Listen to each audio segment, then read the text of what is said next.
Bahucharaji railway શરૂ કરવા માટે અપાયું આવેદનપત્ર. બહુચરાજી તાલુકા કોંગ્રેસ દ્વારા અપાયું આવેદનપત્ર. બહુચરાજી મામલતદાર કચેરી ખાતે મુસાફર માટે ટ્રેન શરૂ કરવા આવેદનપત્ર. પૂર્વ ધારાસભ્ય ભરતજી ઠાકોર અને ટીમે ચૈત્રી પૂનમ પહેલા ટ્રેન શરૂ કરવા કરી માંગ.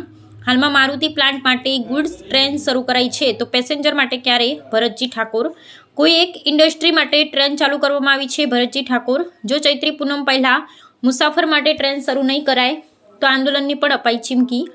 મારુતિ સપ્લાય ટ્રેન અટકાવી વિરોધ કરવાની આપી ચીમકી. અહેવાલ કાર્તિક પૂજારા.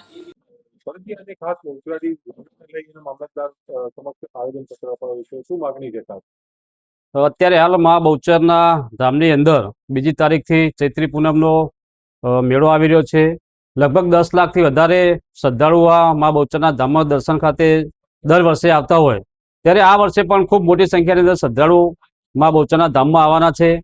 પરંતુ મુસાફરો અને શ્રદ્ધાળુઓને આવવા માટે જે અમારી ટ્રેન હતી અમદાવાદથી રણુજવાડી, એ લગભગ ઘણા વર્ષોથી બંધ કરવામાં આવી છે.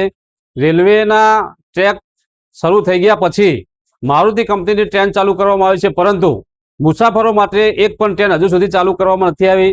આજે મામલતદારશ્રીની રજૂઆત કરી છે કે ચૈત્રી પૂનમનો મેળો આવે 2 તારીખે, એ પહેલા મુસાફરો માટે, શ્રદ્ધાળુઓના અવરજવર માટે તાત્કાલિક ધોરણે અમારી ટ્રેન ચાલુ કરવામાં આવે અને જે કટોસણ રોડ મેમુ ટ્રેન આવે છે એને કાલથી જ લંબાવી અને બહુચરાજી રણુજ તરફ સુધી લાંબી કરવામાં આવે.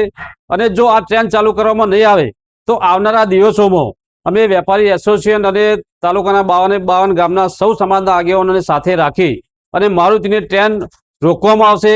જો મારુતિ માટે ટ્રેન ચાલુ કરવામાં આવતી હોય તો મુસાફરો માટે કેમ નહીં? કેમ પ્રજાઓ સાથે અને મુસાફરો સાથે આ સરકાર અન્યાય કરી રહી છે? અગાઉ પણ મેં કેન્દ્ર પણ લેટર લખ્યો હતો, રજૂઆત કરી હતી, પણ હજુ સુધી આ બેરી સરકાર કોઈ સાંભળતી નથી.